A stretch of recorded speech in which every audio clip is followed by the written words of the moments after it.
name is John Anthony, and if dili nimo first time diri sa to ang class, then welcome back. And if it's your first time, then I hope nga na may background sa programming, or if wala pa, then I suggest nga inyong i-review at ang mga previous discussion, probably mga from the other videos that we have on this channel, kaya para maka-grasp mo sa idea or sa concepts nga to ang ibang discuss today.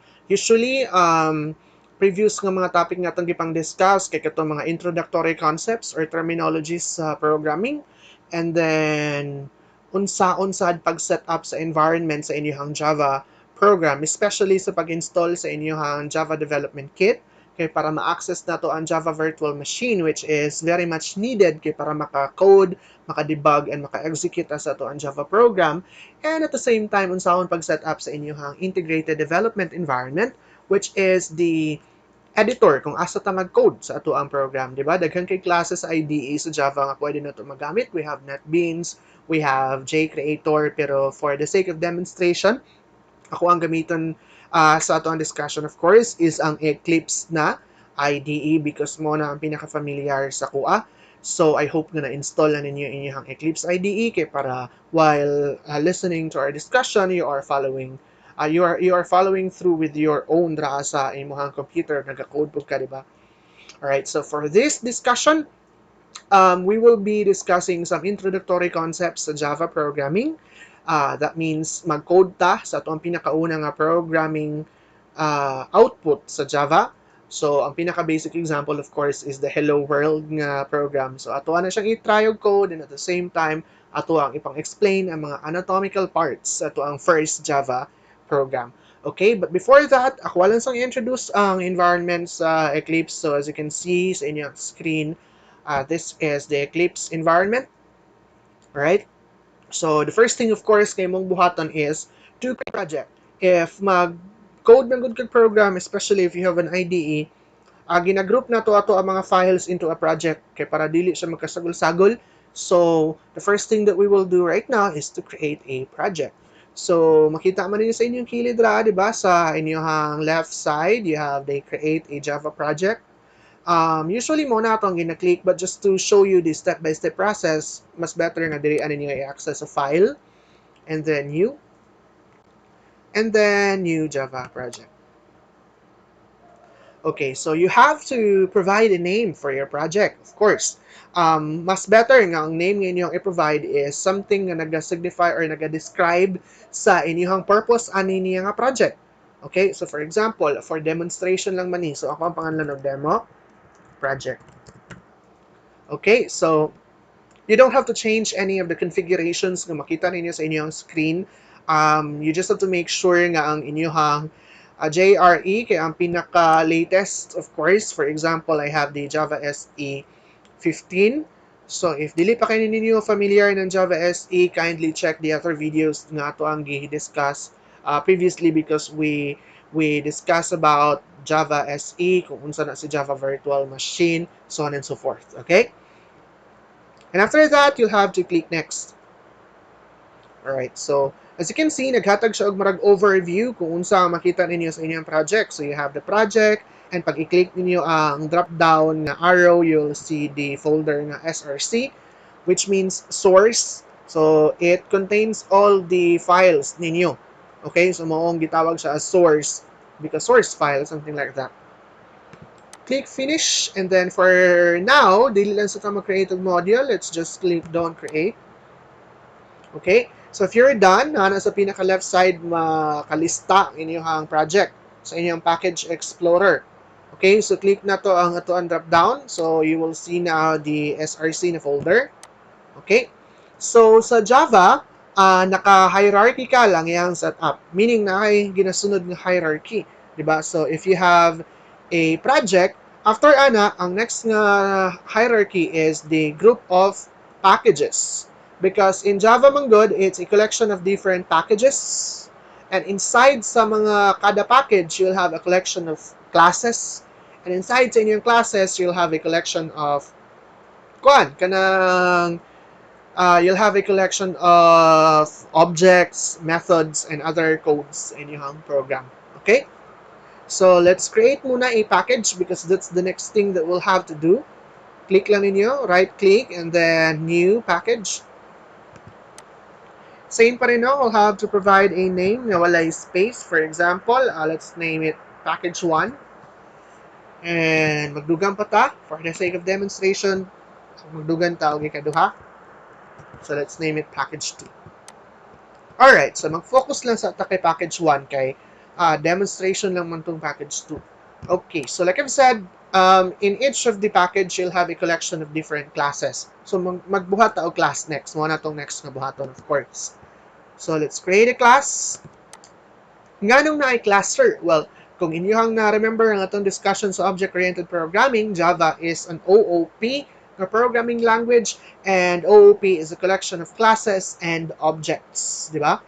So we'll start with a class. So pangalan na to siya. Let's say for example, we'll give it a name, sample class 1. Click finish. And now you have your first nga class nga imuhang na-declare. Basically, kung naka-ID ka, automatic na siya mag-generate o giyahang class declaration after nimo gi-provide to mga details nimo sa imuhang window ganina. And then now, as you can see here, sa ibabaw, you can see the package nga code. So it signifies that this class belongs to package 1. So it's a declaration that signifies that your sample class 1 is a class under package 1. Okay, so if daily Eclipse imong gigamit nga IDE, there are certain IDE nga dili na necessary pa magbutang og package declaration sa ibabaw. Okay? So it really depends kung unsang IDE inyong gigamit. So for example, in Eclipse, i-adjong i-declare dra sa ibabaw just to make sure siguro nga ma-differentiate nimo ang different classes kung asa siya nabilong nga package. Okay, so focus na diriya sa itong class declaration. So that's a basic example of how to declare a class. So let's now explain the different anatomical parts aning ato ang class declaration. So as you can see, pinakauna dyan is kinahanglan nimo og ginatawag nga access modifier. Kana si public, it's a keyword which is known as an access modifier. Pag may yung tag-access modifier, well, explain na to na siya later on sa topang discussion na ay part na nga mag-declare ito further about access modifiers. But for now, let's just say nga access modifiers have different types. We have public, private, protected. We also have default. Alright, so for now, let's use public. Kaya mga na siya pinaka-common. Okay, so after that, we have the class keyword. So class keyword signifies that you are declaring a class. Okay? So every time nga nakay makita class diraa, meaning na ay declare nga class. Okay? So asa dapit ang gi-declare nga class, sir? Well, besides it. Diba? As you can see, you have sample class 1. It's the name of your class. That's the identifier nga imo ang gihatag sa class. Pag may nga identifier, it's the name of your class.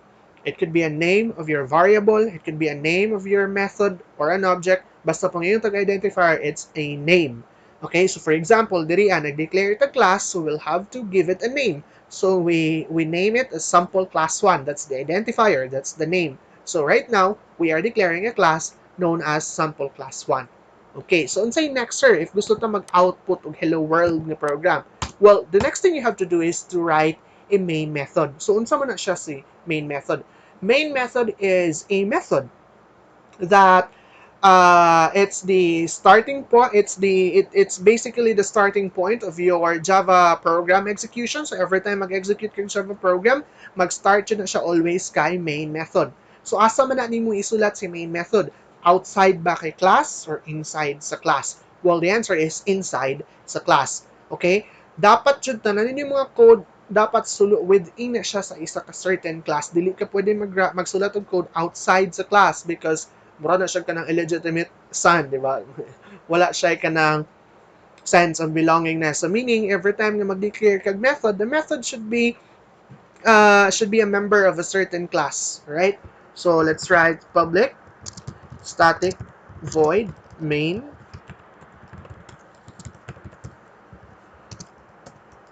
Okay, so that's the syntax on how to write your main method. Okay, so ako ang i-explain ang mga anatomical parts. Again, public is the access modifier. Static is not an access modifier, but it's also known as a modifier. So it's a modifier pa rin kay ginamodify niya ang function or ang kanang purpose sa isa ka method. Okay, mamugana pag may modifier, it modifies the function or the purpose or the characteristic of a certain class or certain method or a certain variable. So si static, pag makita mo static declaration, it means that the method belongs to the class or the variable belongs to the class, something like that. So meaning, kay naka-static man si main, so main is a member or a method that belongs to sample class 1. Okay, so that's the purpose of a static keyword. Okay, next is the void. Kaya si void, tawagan na niya kay return type. Okay, so pag maabot na mo sa inyong discussion with Java methods, you will know what is or what are the different return types. Okay, for now, let's just say that it's a return type. And after that, of course, is the identifier. Okay, so di lesson ako kaya explain ang return type ha, because we have a separate lesson for that. But always remember that if mag-declare mo og main method, inyong gamiton nga return type is the void return type. And then you have the main method or the main identifier, that's the identifier again. And then, as you can see, you have a pair of parentheses. You have the opening and closing parentheses. Because if you are dealing with methods kasi, you'll have to, naadyo na siya pair sa parentheses. And inside ng mga parentheses, ang ginatawag na to is parameters. So, kana sa string args dra, these are parameters of the main method. So, ang purpose ng parameters? Well, different purposes. Kasagaran ng purpose dyan na kay to receive the data from a method call. Okay, so kung maabot na mo sa inyong discussion sa Java methods, ang parameters, ang purpose na is to receive data from a method call. So, maupod ang purpose na niya kanang sa string args. Mo receive na siya data, usually kung mag-execute ka og command to run a Java program. Ang purpose kasagaran niya is, for example, i-execute nimo imuhang Java program sa command line interface or sa imuhang CLI, di ba? If familiar mo sa CLI, every time nga mag-execute mo command, you have to type the command.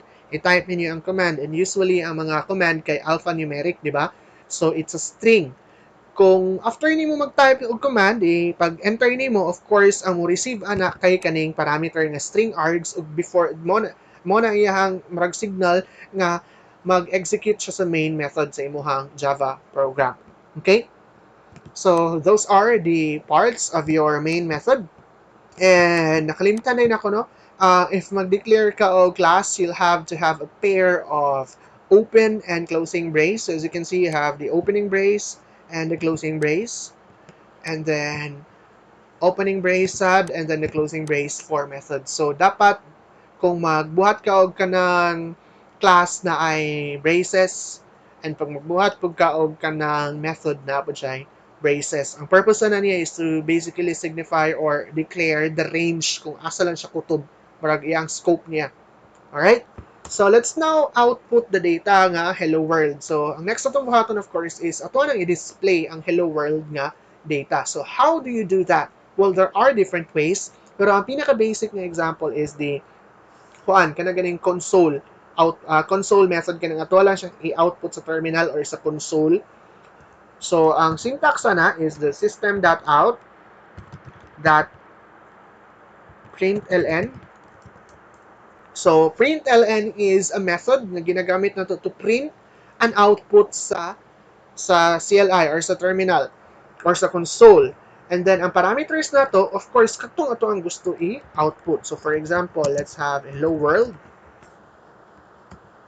Kung makita gani mo duha ka apostrophe or no, duha ka quotation mark di ay. So, it pertains to a string na data. So, gusto na to i-output sa hello world, which is a string. Mo na siya mo output dito sa imuhang terminal. But before that, ako lang sampung i-explain ang mga anatomical parts ani niyang ato ang syntax nga gigamit to output hello world. So system is a class.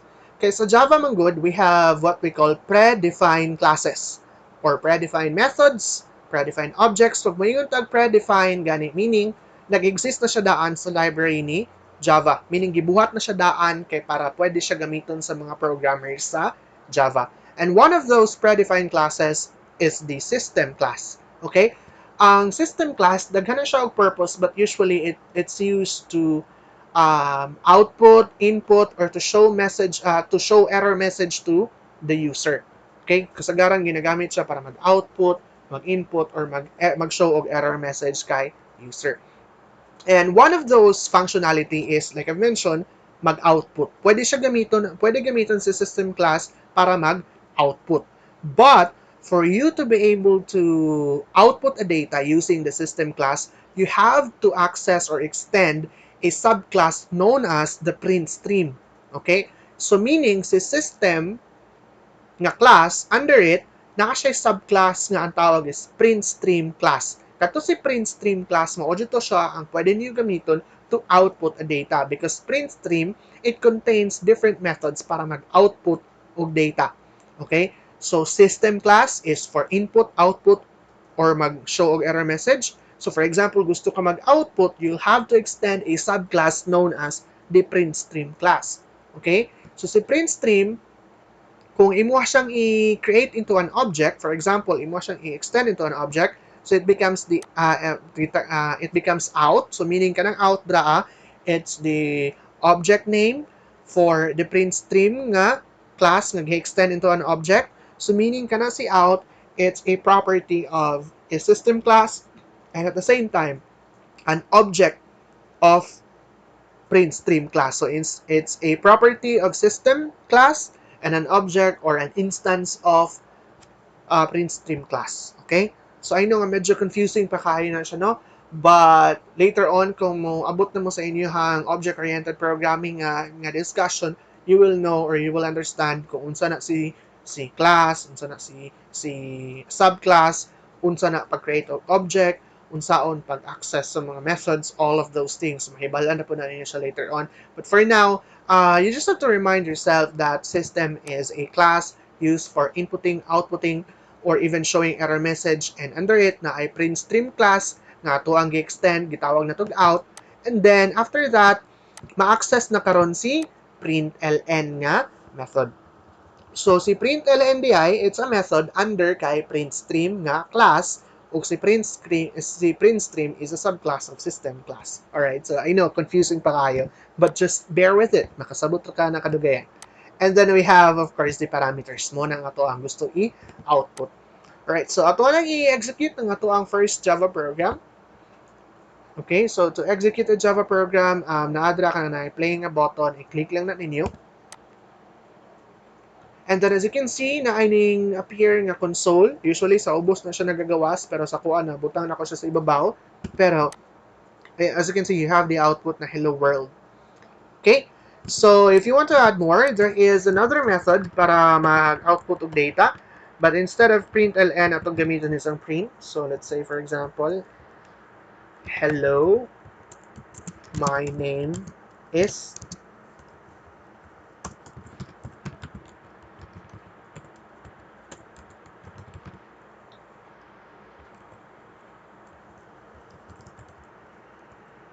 Alright, so, tanan na sa difference ni println at saka ni print. Okay? So, as you can see, sa hello world, ninggamit tawag println. So, after ni hello world, ang next nga data ihang ibutang sa ubos. So, ang LNDI, it's used to display data para ang next nga display is dito na sa next line. So, next line kasagaran ang iyang purpose na niya. Okay? On the other hand, we have print, which is hello, my name is. Tapos sa ubos, we have print pa rin na method and then Jane, ang nahitabo is ihang sumpay. So, mao na yung main difference. Println, kung gusto nimo nga ang next output of data kay sa next line. Print, kung gusto nimo nga sumpay-sumpay lang. Alright, so we're done with our first Java program.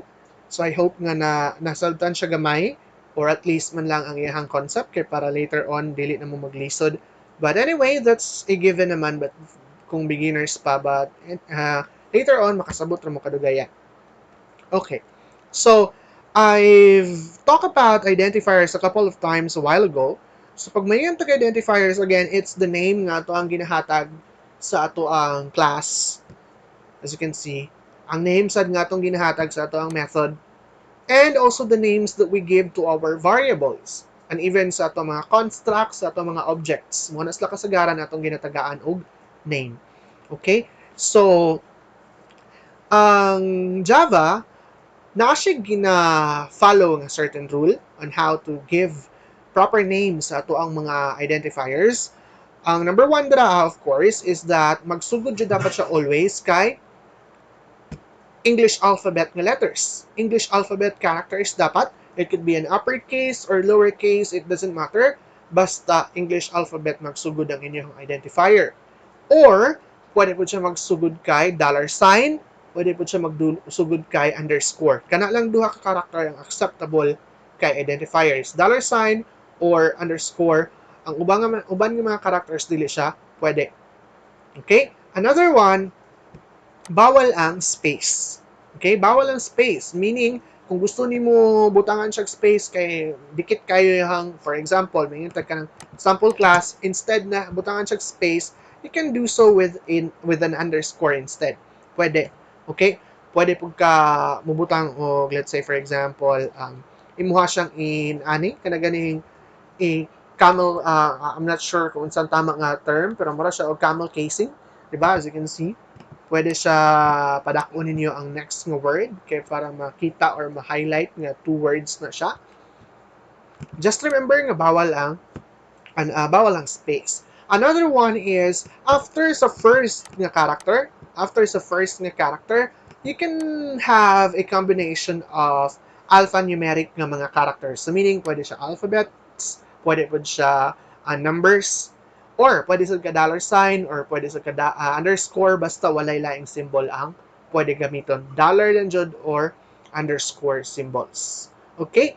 And you cannot use keywords as well. Bawal gamiton ng keywords as identifiers because keywords, they have special meaning kay Java. Ang mga examples sa mga keywords, teka ng class, public, package, static, void, system, out, println, anything gani nga predefined, meaning na-declare na siya daan sa inyong Java nga library, anything nga predefined, bawal siya gamiton as identifiers. Kaya mag-conflict siya sa inyong Java library. Ana lang iyang reason, mag-conflict siya sa inyong Java library. So kung maghatag mo ng identifiers, you have to make sure na unique ang name nga inyong gihatag sa inyong identifier.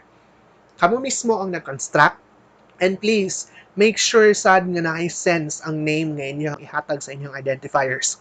Okay? For example, pag mangayo mo data kay user, o let's say for example, ang data nga inyong ipangayo kay age ang inyong ibutang. Dili ingon nga, for example, mangayo mo og mag-declare mo og variable para sa age ni user, so butangan ninyo double age. Line book kayo ng inyong ibutang is double x. What's x, di ba? You don't know what is x. So, later on, kung mag-trace ka sa imong code, maglibog ka unsay purpose aning x. Nga wala man ni siya meaning. Di ba? Have to make sure nga, i-follow nimo kung unsa ang data nga, kung unsay purpose anang data nga imuhang gipangayo kay user, mao po dapat ang pangalan sa identifier nga inyong gi-declare. Okay? Klaro? Okay, so, again, sa reserved words, there are plenty of reserved words sa Java. Good, you can check online sa Google what are those different keywords. Pero kasagaran ng mga keywords, we have anong public, class, public, static, void, package, out, system, println, anything na predefined, bawal na siya gamitin as an identifier. Okay. So, next is, we'll talk about access modifiers since na-mention naman po natin siya kanina with regards sa case ni public. Okay. So, like I've said, access modifiers, ang purpose niya is to, kanang siya ang nag-declare kung unsay scope niya nga method, unsay scope niya nga class, unsay scope niya nga variable, si access modifier ang naga-determine. Okay? So, let's say for example, ang access modifier nga imong gi-declare is public. So, meaning, kani si sample class, sample class 1, it's a public class. So, meaning, pwede na siya ma-access sa lain ng mga classes. Pwede na siya ma-access sa lain ng mga classes from other package. Pwede na siya ma-access sa lain ng mga classes sa kuan pa jud kana ganing ayun yun nga pag naka-public gani imuhang class or naka-public imuhang method or naka-public imong variables, pwede na siya ma-access sa lain nga class, sa lain nga package. So it's global ang iyahang scope. Okay?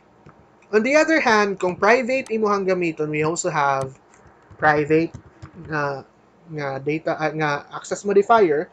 Si private, ang iyahang scope is only within the class. Okay? For example, nag-declare ka og, let's say for example, we have um, private int uh, pi equals 3.14.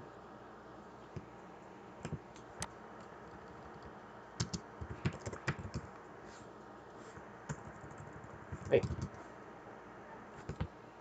Wait. Sorry. Double pala. Private double. Okay. So, for example, nag-declare ka og private double pi equals 3.14. So, kana si variable dra nga pi, it's only accessible within sample class 1 because it's a private variable. Dili siya pwede ma-access sa lain nga classes. Bisan pag part lang sila sa isa ka package, bawal siya. Okay? Basta private gani, within lang jud sa class ang iyahang scope. On the other hand, we have what we call the protected nga kuan. So, si protected, visible siya to the package and all subclasses. So, for example, mag-create ka drag lain pang class. So, you can create multiple classes within the same package. Ma-access gyapon si pi pag protected siya. Pero, bawal siya ma-access sa lain nga classes from other package. Okay? So, para mas maklaro. So, let's say for example, sa package 1, nag-declare ka og protected double pi. So, si pi, ma-access na siya ni sample class 1, sample class 2, sample class 3, if part sila kay package 1. Ang iba, dili naka-access. Pag gikan sila sa lain na package. Okay, that's protected. We also have default. Okay, so ang default is actually if wala kay gibutang nga kuan, for example, ana lang, automatically na siya nga default. Okay, so ang iyahang scope ana is usually the same with protected, murag within lang siya sa package. Okay, something like that ang iyahang scope. Although dili kay ko familiar kay wala pa man kay ko ka-try jud nga nag-default lang ko sa isa ka access modifier. Okay, so mo to ang kaibahan nila. Okay, so usually ginagamit na to ang access modifiers if gusto na to nga ang isa ka data is limited lang ang access sa isa ka class or something like that. Gusto nimo nga mag-declare og scope or kanang privacy sa isa ka data. So, pwede ka mag-modify sa imuhang access modifiers. Again, it could be default, private, public, or protected. Okay? We also have non-access modifiers, di ba? Kato akong ginggay na itong static. So, si static, it's a keyword or a modifier to declare a method or a variable na belong sa isa ka class. So, meaning, pag mag-declare kag static, it means that variable or method belongs to the class. Okay? Another example is, let's say, we have static double pi equals 3.14. So, meaning ka na si pi, it's a variable that belongs to a sample class 1. What if this kung dili butangan? Kung dili butangan si double pi, part ba na siya kay sample class 1? Well, technically, kung imong tan-awon ang iyahang structure, di ba, mura gyud siya part kay class 1, ay sample class 1. Pero in logic or in theory, kana si double pi, part na siya kay object. Okay, so meaning pag mag-create ka og kanang object from class sample class 1, dito ana na belong si pi. Although gi-code nimo siya within kay sample class 1, magamit lang na nimo siya pag mag-create kag object. It belongs to the object na pwede nimo ma-create from sample class 1. Okay, so again, it's quite confusing, I know, pero pag mabot na mo sa object-oriented programming, masabtan na po ninyo unsa na ako ambot pasabot. Okay? Another one is the final.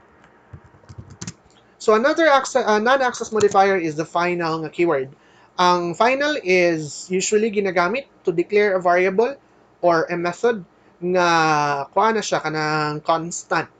Constant ang value. For example, pag may final double pi equals 3.14, so kana si pi dra, final na dyan na yung value ng 3.14, di na siya pwede ma-change. Especially while nag-run ang program. Final na dyan na siya nga 3.14. Okay? So that's final. There are different there are other types of non-access modifiers as well. We have abstract. So si abstract is ginagamit to declare an abstract nga class, but will not demonstrate that one right now because wala pa ta sa object-oriented programming, but just to let you know. And then we also have synchronized and volatile. Once again, dili gyapon ako na siya demonstrate for now because that's another discussion na pag-abot sa object-oriented programming. But for now, i-remind lang yourself, but pag may tawag non-access modifiers, it could be final, static, di ba? Mo na to ang iyahang kaibahan. Gidiscuss na to ang iyahang kaibahan niya. Okay. So, another one nga ako ang i-discuss ani is as atong introduction karon sa mga introductory concepts sa Java programming is the indentation, okay, or the indentation of your codes. So if you notice, sa atong code riya na siya mga certain indentation. Ang purpose na actually is to just group your data para dili siya confusing. Diba? For example, we have this kaning public class, pinakadikit siya draa. So meaning morag mo na siya kanang pinaka-outer na kuan kanang structure, and within it nag-indenta. So indent na to si double pi, so meaning it's part of the sample class 1. And then we also have indentation for the main method na declaration, so it's part of the sample class 1. And then nag-indenta sa kaning system.out print ln or print, which means nga part siya sa main method. So ano lang, ang purpose ng indentation or the indentation kay to group your data or to organize your codes para dili kay siya confusing tan-awon later on. Kay imagine yourself nga inyong code is like something like this. It's very hard to trace kung which part na siya na belong, di ba? Which method na siya na belong, unsay hierarchy anak niya nga code. So maybe if familiar how did you get a program, then that would be quite easy for you. Pero if you are a newbie, it's better nga mag-practice jud mong indentation to properly organize your codes. Kaya para po later on, kung naay mo mana sa inyong code ng other programmers, dili sila maglisod sa pag-trace sa inyong program. Okay, so that's the purpose of indentation. So there are different ways. The style sa indentation, we have the K and R style. We also have the almond style. Pag may yung K and R style, kani, we have the public class, sample class, ni ako ang gidikit, ang iyang first, ayang opening brace, ayang class declaration. That's K and R. So as you can see, nakadikit po ng opening brace sa kanang method declaration. We also have the almond style. Ang almond style naman is kanang inaog ninyo ang inyong braces. So, naabay difference sa inyong code pag execute ana sir, bag-o ba ang iyahang kanang execution or nabay mausab sa iyang program? Well, actually wala. Same lang gyapon na mahitabo. Okay? Kuala na siya. Indentation lang dyan na siya just for the sake of organizing your code. It depends kung asa inyong style na gusto. Okay? And then, just to remind you about the braces, again, usually na ay mga braces pag ang inyong code is you have class declaration, method declaration, mga conditionals, mga loops, or constructs. Okay? Kana silang lima ang kasagaran na ay mga braces. Again, class declaration, as you can see, sa sample class 1 na ay brace. Main method, as you can see, na ay brace. So, method declaration. And later on, pag mag-discuss na mo sa loops and conditionals, na po na siya ay mga braces kay para ma-group ninyo ang iyang scope, ma-determine ninyo ang iyang scope. and of course constructs. Okay? And aside na, kung dili wala siya dito na belong sa lima, then you can have the semicolon. Always jud kada statement ninyo na ay semicolon if dili siya class, dili siya method, dili siya loops, dili siya conditionals, dapat mag-ended siya with a semicolon kay pag inyo na makalimtan, mag-error na ang inyong code. Okay? Semicolon. Always remember your semicolons. Okay, so ano pa ba? Let's talk about comments as well. So there is a feature sa programming, not just with Java, but almost every programming languages that I know. It is known as the comments. Kanang pag-add of comments sa inyong program. So, unsay purpose anang comments? Well, in Java, ang main purpose ni comments is to have a guide or somewhat like a documentation sa inyong program para ma-document ninyo yung program. For example, di ba, gusto ninyo i-explain kung unsay purpose ana niya nga code, unsay purpose ana niya nga snippet of code. So, inyo siyang explain kay para ang next nga programmer nga motrabaho sa inyong program, ma-understood niya or ma-understand niya easily kung unsay logic ana niya, di ba? So there are different ways of writing a comment. So ang pinaka-basic example is the line comment. So sa line comment, you'll have two forward slashes. Alright? So diri mag-type din ka og imong statement, for example. So this variable is a pi declaration. So yun yung purpose ng comment, mag-document sa inyong code. And pag inyong i-execute ni siya nga program, your comments will not be executed by your compiler. Dili na siya basahon sa compiler, i-ignore na ni compiler. So ang purpose lang jud niya is for documentation purposes. Okay? So aside sa line comment, we also have what we call the block comments. So si block comments mag-start kay forward slash followed by a star na symbol and then mag-end siya kay star symbol and then another forward slash, something like that. Dra ni mo ipang explain, dra ni mo ipang type imong mga statements. For example, this program was made by John Anthony de Guzman. Okay? Ginagamit usually ang block comments to include multiple lines of documentation or multiple lines of comments in your program. Okay, so aside from that, we also have what we call Java doc. So Java doc is a special block comments called documentation comments. Diba? Ang purpose ano niya is to generate a documentation sa inyong Java doc. I am not very familiar with this, to be honest, because wala kayo na siya ginagamit. Pero kasagaran daw is ginagamit siya to kanang ganing pag-run niyo sa inyong code, automatic siya mag-generate og mga documentation, separate nga documentation in an HTML format. Okay? So, for example,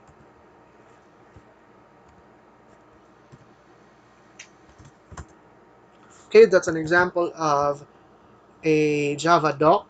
So, naa siya yung mga certain tags. For example, naa siya author. We have John, for example. Pwede po ka magbutang draa o another pa jud. You have categories, program, sa pa ba, scenes, 2021. So, ano lang, ang purpose ni Java doc. Niya kung imo na siyang i-run, ma-generate siya automatically og HTML nga document nga na-contain sa mga details sa inyong program. Okay? So again, ang purpose ni comments is to have a documentation kasi with your Java program. Okay. So that's it for our preliminary or mga initial nga mga concepts sa Java program. Next time we'll have a discussion on how to how to use variables and data types with Java programming language. So that's it for now and see you on our next class.